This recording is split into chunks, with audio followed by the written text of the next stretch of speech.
반갑습니다. 모든 낙찰자들이 행복한 1% 기부에 동참하기를 희망하는 경매 채널 김동현입니다. 자, 지난 시간 이어서 이번 시간은 가치 분석을 시작하도록 하겠습니다. 대저일동에 있는 공장 경매 물건, 자, 물건 분석과 그리고 권리 분석은 마쳤습니다. 자, 이 물건에 관한 토지 그리고 건축물에 대한 분석, 그리고 그 물건에 관련된 권리자들의 권리 관계에 대한 분석, 자, 그것들이 이어져서 결국은 가치 분석에 도달해서 그들이 합쳐져서 어떤 그 최종적인 가치를 만들어냅니다. 물건적인 가치는 굉장히 높으나 권리적인 가치 하자가 있어서 문제가 발생하면 그 물건의 어떤 입찰가는 낮아질 수밖에 없습니다. 반대로 권리적인 문제는 없으나 물건의 어떤 물리적인 또는 공부에 큰 하자가 있다면 또 마찬가지로 입찰가는 낮아질 수밖에 없습니다. 자, 이런 그 물건, 권리, 그리고 시장의 가치, 이 여러 가지 이 부동산과 관계된 어떤 요인들이 합쳐져서 그리고 최종적인 낙찰가 산정에 들어간다는 것, 그 점을 이해하시기 바라며, 자, 낙찰가에 도달하기 위해서는 먼저 이 물건의 가치가 얼마인가, 자, 아주 중요합니다. 권리 분석만큼 아주 중요한 문제입니다. 경매에 입찰하고자 하는 사람들의 상담을 많이 받아보면 결국 최종적인 질문은 그래서 얼마에 낙찰될까요? 내가 얼마에 살 수 있을까요? 자, 이 물건의 가치가 어느 정도인데 나는 이 물건을 얼마 정도에 살 수 있느냐. 사실 이것이 대부분의 사람들의 관심의 최종적인 어떤 관심의 끝입니다. 그래서 거기에 도달하는 과정에 가치 분석은 반드시 필요하다. 이 물건을 얼마 정도에 매입해야 되느냐 또는 할 수 있느냐의 판단의 기준이 되는, 모든 판단의 경제적 가치 판단의 기준이 되는 것이 이 가치 분석입니다. 자, 가치 분석을 하는 데 있어서는 그 부동산에 있는 시장의 평균적인 가격, 그 가격을 알아보는 것이 일단 우선되겠지만 그 시장 참여자, 즉 매도 희망 또는 매수 희망자, 그리고 그 시장에 있는 공인중개사, 물건에 깊이 관여하고 있는 공인중개사들, 자, 그들의 의견과 생각이 굉장히 중요합니다. 중요하지만 그 생각들을 가지고 평가한 감정평가서의 분석도 굉장히 중요하다고 봅니다. 아파트라든지 또는 어떤 그 구분상가, 이런 집합건물처럼 이웃의 사람이 얼마에 팔았고 시장에서 이 물건이 얼마 정도에 거래되고 있다라는 어떤 그 거래 사례에 근거한 가치 판단에 치중되어 있는 물건들 같은 경우는 이 감정평가서의 분석이 크게 중요하지 않습니다. 사실 시장의 가치 판단이 훨씬 중요하다는 것이죠.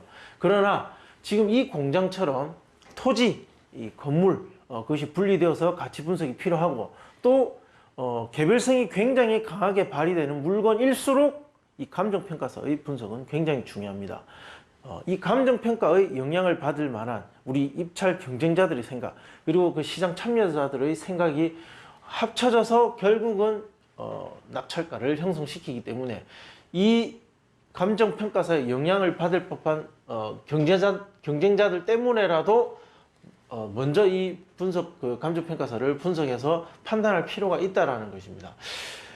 좀 이 내용 자체가 조금 복잡하고, 그리고 그 상대방들을 이해하기 위해서 내가 먼저 봐야 된다. 자, 이런 내용을 설명하는 것인데 이 내용 자체가 좀 복잡하다 보니까 여러분들이 바로 와닿지 않을 수 있습니다. 그래서 한 시간, 그러니까 한 타임 또는 두 타임 내에 끝내야 되는 내용임에도 불구하고 천천히 그냥 여러 타임에 걸쳐서 천천히 살펴보도록 하겠습니다. 다음에는 뭐 이렇게 천천히 분석하기는 어려울 것 같습니다. 이 시간 관계상. 그렇지만 이번에는 제가 처음으로 여러분들한테 분석하는 걸 보여드리는 거라서 천천히 하나하나 짚어가면서 제가 설명해 드리도록 하겠습니다. 자, 이렇게 감정평가서를 분석해야 됩니다. 제가 이것을 띄워놓고 여러분들한테 보여주는 데 있어서 개인정보들이 나오기 때문에 보여드리지 못하는 페이지들이 있습니다. 그래서 그건 지나치고 내용들이 많이 반복되기 때문에 개인 인적사항이 없는 내용부터 제가 보도록 하겠습니다. 자, 여기 보시면 감정평가서를 작성할 때는 그 목적에 대해서도 기재하게 되어 있습니다. 지금 여기 기재되어 있는 것이 어떤 특정 개인 감정평가사의 개인적인 생각을 한 것이 아니라 감정평가 및 감정평가사에 관한 법률 또 그리고 감정평가에 관한 규칙 거기 나와 있는 법규대로 법규가 지시하고 있는 내용과 그 형식대로 기재하고 조사해서 이렇게 기재되어 있는 겁니다. 아무렇게나 작성하는 것이 아니라는 것을 말씀드립니다. 일단 목적에 대해서 나와 있죠. 이 감정평가, 그 시장에 있는 토지와 건물에 대한 분석, 이 목적이 무엇이었냐. 자, 이것은 경매 목적의 감정평가서다. 대저 1동에 있는 이 공장은, 이 공업용 부동산은 경매를 목적으로 감정평가된 것이다. 자, 그 근거는 또 무엇이냐? 여기 나와 있죠. 감정평가 및 감정평가사에 관한 법률, 그리고 감정평가에 관한 규칙. 자, 거기에 근거해서 이 물건을 평가했다라는 것입니다. 자, 물건의 개요 있습니다. 우리 지난 시간에 했던 물건 분석, 그리고 권리 분석 시간에 좀 다뤘지만, 보시면 제1종 일반 주거지역의 1번과 3번, 즉 1번과 3번이 토지였고, 그리고 2번이 건물이었습니다. 그래서 1번은 일반 주거지역 대지고, 그리고 3번은 도로다. 그리고 일괄해서 면적은 327제곱미터다. 1번은 사다리형이고 3번은 삼각형이다. 이 물건에 대한 어떤 이 물건의 개요에 대해서 명쾌하게 요약해서 정리되어 있습니다. 감정평가서만 잘 읽어봐도 물건에 대해서 쉽게 이해할 수 있는 것이죠. 당연할 겁니다. 이 평가사는 돈을 받고 어떤 나라의 법규에 맞춰서 객관적인 가치평가를 하는 직업을 가진 사람입니다. 따라서 비교적 전문가의 수준에 있는 사람이죠. 자, 이런 사람들이 물건을 분석하기 위해서는 이 물건이 어떠한 현황이고 상태라는 것을 명확하게 파악하고 기재할 필요가 있겠죠. 거기에 대한 내용입니다. 자, 기재한 내용은 이것밖에 없어도 실제로 그들이 평가하는 과정에 있어서 수집하고 확보한 공부나 또는 자료는 훨씬 많습니다. 자, 그것들을 요약해서 이렇게 표시해 놓은 겁니다. 그래서 이거 한번 꼼꼼하게 한번 살펴볼 필요는 있다. 네. 자, 기준 시점. 그러니까 이 물건의 가치 기준이 되는 언제 시기를 기준으로 이 물건이 이 정도 가격으로 판단했다라는 그 기준 시점을 밝히고 있습니다. 중요합니다. 자, 이것이 2019년 11월 12일입니다. 지금이 2020년 오늘이 10월 8일이죠. 거의 1년 전 가치입니다. 그래서 지금 이 공장에 입찰함에 있어서 현재의 가치는 얼마인가를 판단함에 있어서도 이 기준 가치의 그 기준 시점을 기준으로 판단한 그 시기가 굉장히 중요합니다. 왜냐하면 우리도 이 시기에서 이 시기로 시점을 수정해서 현재의 가치를 살펴볼 필요가 있기 때문이죠. 어쨌든 그 평가될 시점의 그 시기의 가치, 그때의 기준 시점은 11월 12일. 자, 보통 실지조사를 하지 않는 경우도 있고 하는 경우도 있는데, 자, 이 감정평가는 실지조사를 했습니다. 보통 아파트라든지 집합건물 같은 경우는 이 실지조사를 꼼꼼하게 할 필요가 없겠죠. 부동산 한 두 군데만 방문해도 충분히 됩니다. 그래서 실제 현장에 안 가보고 판단한 것 같은 오류를 발견할 수 있는 감정평가서들을 가끔 볼 수 있습니다. 자, 그런데 이렇게 외곽에 있는 어떤 공장, 토지 중심의 물건, 개별성이 강한 물건을 감정평가할 때는 실지조사를 하지 않으면 오류를 범할 수 있는, 그리고 실수를 범할 수 있는 가능성이 굉장히 높아집니다. 현장을 반드시 봐야만 최소한의 실수는 피할 수 있겠죠. 따라서 감정평가사들도 실지조사를 이런 물건들은 보통 합니다. 자, 이 물건에 대한 실지조사 11월 12일에 실지조사를 실시했다라고 되어 있습니다. 그리고 현황과 부합하는지 여부 등을 현장 가서 확인했습니다. 기준가치, 감정평가 조건. 자, 기준가치, 어떤 가치, 이 가치라는 것이 여러분들은 그냥 당연히 시장 가치를 가치라고 생각하실 겁니다. 그러나 실제 깊이 들어가 보면 이 가치는 종류가 굉장히 많습니다. 굉장히 많고 또 시장에 참여하고 있는 이해관계자들, 그 당사자들의 어떤 입장에서 보느냐에 따라서 가치도 달라질 수 있습니다. 매도자가 바라보는 그 시장에서의 물건의 가치, 매수자가 바라보는 가치, 그리고 또 나라, 세금을 부과시켜야 될 국가. 자, 국가가 보는 가치 또는 법원이 보는 가치, 뭐 여러 입장 차에 따라서 이 가치는 달라질 수 있습니다. 그래서 어떤 가치를 기준으로 평가했냐? 시장 가치. 우리가 보고 있는 이 공장 경매 물건의 감정가는 시장 가치다. 시장 가치. 뭐 다 거의 시장 가치가 원칙이기 때문에 대부분 시장 가치로 하고 있습니다. 감정 평가의 조건 및 검토 대상. 기타 보통 감정 평가를 할 때 기타 다른 조건을 조건을 걸고 그 조건에 맞게끔 또 감정 평가할 수도 있습니다. 근데 이 감정은 조건이 다른 기타 조건이 없다. 그냥 시장 가치를 중심으로 있는 그대로 특별한 조건 없이 특수한 조건 없이 감정 평가했다라는 겁니다. 그리고 여기 보시면 이제 이건 우리한테 중요한 내용이죠. 토지 중 일부 현황이 도로다. 자, 여러분 1번, 2번, 3번 물건 분석할 때 자, 이것이 대지였고 이것이 도로였고 이건 건물이었 죄송합니다. 이게 건물이었고 대지였고 도로였습니다. 자, 이 대지가 자, 이렇게 토지가 있고 이 공장 건물이 이렇게 있죠. 근데 자세히 보시면 이 앉아 있는 대지의 일부가 실제 도로로 사용되고 있다. 현장에 가봐야만 알 수 있겠죠. 이런 것들은 실지 조사를 통해서 현장과 공구 확인 일치 확인 과정에서 발견할 수 있습니다. 현황이 도로로 지금 사용되고 있다는 거죠. 내 땅임에도 도로로 쓰고 있다. 자, 이 점을 감안해야 됩니다. 그걸 감안해서 평가했다는 거죠. 그러니까 제대로 한 것이고 원칙대로 한 겁니다. 근데 이제 입찰하면서 그냥 일반 사람들은 현장 가서 보니까 그냥 땅이 있고 공장이 있고 옆에는 도로 있고 이 도로가 내 땅인지 아닌지 이런 부분에 대한 확인 없이 그냥 눈으로 보이는 현황만 보고 판단하고 그대로 입찰하는 경우 굉장히 많습니다. 그렇지만 그것을 알고 사는 것, 모르고 사는 것은 분명히 차이가 있다. 자, 분명히 내 소유의 땅인데 도로로 사용되는 부분이 있고 그 부분이 가치에 반영되어서 약간의 가치 하락을 만든다. 자, 그 점을 감안했다는 거예요. 정확하게 했다는 겁니다. 근데 자, 반대의 경우 설명해 드리겠습니다.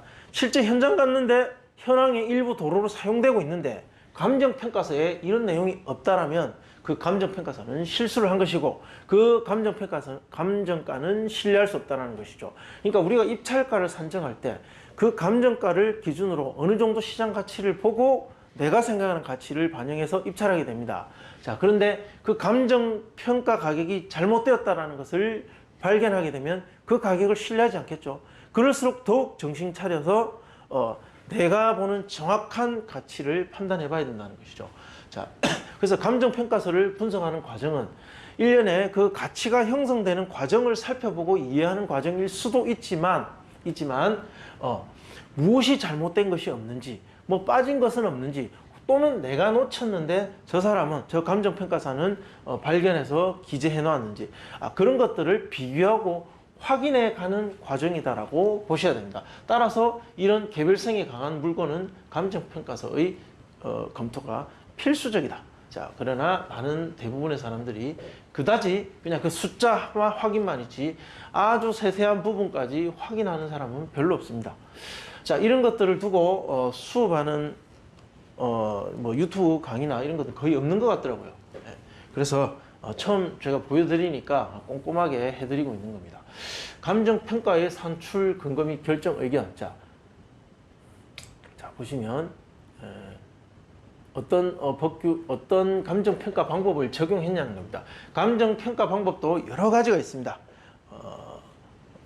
그 거래사례 비교법 또는 뭐 수익환원법 또는 뭐 원가법 뭐 기타 등등 대표적인 게 그 세 가지인데 실제 그 세 가지의 가지 밑에 아주 다양한 세부적인 감정평가 방법까지 하면 수십 가지가 됩니다. 자, 그 중에서 가장 많이 하는 것이 공시지가 기준법, 그리고 거래사례 비교법, 그리고 원가법, 그리고 수익환원법인데 수익환원법은 감정평가서에서 이 경매 목적의 감정평가서에서는 거의 보기 힘듭니다. 대부분 거래사례, 공시지가 기준법 또는 원가법. 가끔 이제 수익환원법 이런 것들은 평가한 이 감정가가 맞느냐 아니냐, 이 합리성을 검토하는 과정에 있어서 부가적으로 검토해보는 그런 평가법으로 사용하는 경우가 많습니다. 자, 여기 보시면 감정평가 및 감정평가에 관한 법률, 그리고 감정평가에 관한 규칙에 따라서 토지는 공시지가 기준법으로 하고, 토지의 감정평가법과, 그리고 건물은 원가법을 적용했다. 건물. 자, 이 토지의 가치와 이 건물의 가치 판단을 함에 있어서 그 판단하는 평가 방법을 다른 것을 적용해서 했다. 자, 토지와 건물은 이 부동산, 같은 부동산이지만 그 성격과 그리고 어떤 효용 가치, 그리고 용도, 이런 것들이 굉장히 차이가 많습니다. 그렇죠? 이것은 자연물에 가까운 것이고, 이건 인간이 만든 물건입니다. 자, 이것을 토지에 부착해서 함께 사용하고 있는 것인데, 그러다 보니까 사람들은 같이 판단해버리는 경우가 많습니다. 그렇지만 실제 이 부동산은, 이 두 가지 부동산의 그 본성, 그 성질은 굉장히 다르다. 그리고 우리는 어떻게 표면적으로는 잘 이해하지 못하고 있는 것 같지만 실제로는 잘 알고 있습니다. 여러분 본능적으로 토지와 건물이 다르다는 것은 이미 알고 있는데, 그것을 표현하고 이성적으로 어떤 판단을 함에 있어서는 잘 활용을 못하고 계시는 것 같아요. 우리는 실제 이 토지와 건물을 어릴 때부터, 태어나서부터 많이 보아왔습니다. 그래서 이것이 다르다라는 것은 알고 있지만 무엇이 다른지 이야기해보라면 잘 못한다는 것이죠. 공부를 하지 않았기 때문에. 그렇지만 조금만 책을 보시면 다 이해하고 알 수 있는 내용들입니다. 그래서 이런 성질이 다른 것을 평가함에 있어서 그 평가 방법을 다르게 하는 것은 어쩌면 당연한 것일 수도 있다. 일괄 평가하는 경우도 있습니다. 뭐 구분 건물, 아파트, 아파트형 공장, 구분 상가, 이런 것들은 이것을 분리해서 다루기가 굉장히 어렵기 때문에 일괄 평가하지만, 이렇게 분명하게 나눌 수 있는 경우에는 다르게 평가하는 것이 좀 더 객관적이고 합리적이고 시장에서 말하는 시장 가치, 평균적인 가격에 아주 비슷하게 도달할 수 있기 때문에 감정평가사들이 이렇게 분리해서 사용하고 있습니다. 자, 이렇게 분리해서 토지와 건물을 따로 다른 평가 방법으로 했다는 것, 그리고 그 이르는 과정을 우리는 살펴볼 필요가 있습니다. 맞는지 아닌지 확인해보고, 내가 조사한 시장 가치와 이 감정평가사가 분석한 시장 가치가 어느 정도로 맞는지, 그리고 어디가 더 합리적이고 어떤 것을 근거로 내가 판단해야 되는지 비교 분석하는 과정이다 라고 말씀드렸습니다.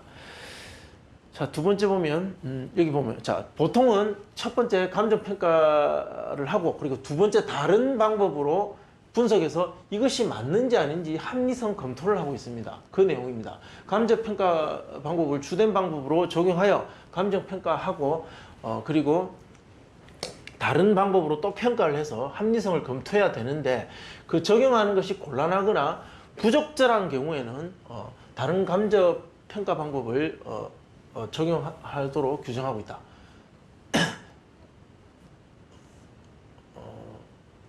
그렇죠. 그러니까 이 말은 무슨 말이냐면, 토지는 공시지가 기준법, 건물은 원가법으로 하는데 그것이 부적절할 경우에는 또 다른 걸 할 수도 있다라는 겁니다. 그러나 여기서는 공시지가 기준법과 건물은 원가법으로 하는데 적절하다, 아래 가면 나옵니다. 이것은 이제 단순히 이 부동산의 감정평가뿐만 아니라 감정평가서에 주로 형식적으로 기재되고 있는 내용입니다. 그래서 굳이 살펴볼 필요는 없었습니다. 여기 보시면, 여기 아까 제가 설명드린 게 있습니다. 주된 감정평가 방법을 적용하여 산정한 그 가액을 하나 이상의 다른 감정평가 방법으로 산출한 시상가액과 비교하여, 자, 첫 번째 방법과 두 번째 방법을 비교하여 그 합리성을 검토해야 되는데, 그렇게 해야 되는데, 어떤 대상 건물의 특성 등으로 인하여 다른 감정평가 방법을 적용하는 것이 곤란하거나 불필요한 경우, 그러한 경우는 굳이 그것을 또다시 분석해서 합리성 검토를 생략할 수 있다. 뭐 그런 내용입니다. 자, 뭐 예를 들어서 아파트 분석을 할 때 301호는 뭐 1억이다. 그럼 302호는 뭐 1억에 근사하겠죠. 비슷하겠죠. 뭐 1억, 뭐 200, 1억 100만 원. 자, 이런 경우에 그 주변에 통용 거래되고 있는 가격이 1억 정도 수준인데 굳이 그것을 맞지도 않은 다른 감정 평가 방법을 동원해서 굳이 거기에 맞춰서 또 분석해서 그 합리성을 검토할 필요가 없다라는 것이죠. 네, 뭐 그런 내용입니다. 중요한 건 아닌데 나와 있어서 말씀드렸습니다. 자, 대상 물건의 주된 방법과 다른 감정 평가법, 이제 이 물건에 어떤 걸 적용했냐라는 것을 설명해 놨습니다. 자, 아까 말씀드렸지만 토지는 공시지가 기준법, 그리고 건물은 원가법으로 했다. 자, 그런 내용이 있고, 그리고 수익 방식은 뭐 이렇게 한다라는 그 내용. 그래서 크게 중요한 내용이 아니니까 지나가겠습니다. 자, 보면 이게 따라서 여기 설명이 있습니다. 자, 따라서 대상 물건은 소규모 공장지대 내 공업용 부동산으로서 그 성격과 평가 목적을 고려하여 그리고 감정 평가에 관한 법률, 규칙 등에 근거하여 대상 토지 가치 형성 요인과 유사한 인근 거래 사례 및 평가 사례와 비교 분석하였고, 그리고 건물은 대체 부동산과 유사한 가치 형성 원리로 시장 참여자들에게 일반적으로 적용하고 있는 비용성의 원리에 따라 원가법으로 하였다. 자, 지금까지 쭉 서술한 내용에 대해서 최종 정리합니다. 토지는 공시지가 기준법으로 평가하고, 그리고 최근에 거래된 사례와 평가 사례와 비교 분석을 했다. 그리고 건물은 비용성의 원리에 따라 원가법으로 했다. 자, 그렇게 최종 정리하고 있습니다. 자, 이제 토지의 산출 과정에 대해서 설명하고 있습니다. 자, 요거는 시간 관계상 다음 시간에 제가 또 설명을 해드리도록 하겠습니다. 추가적으로 궁금하신 내용은 댓글에 남겨주시면 답변해 드리겠습니다. 자, 좋아요, 구독 신청 부탁드립니다. 감사합니다.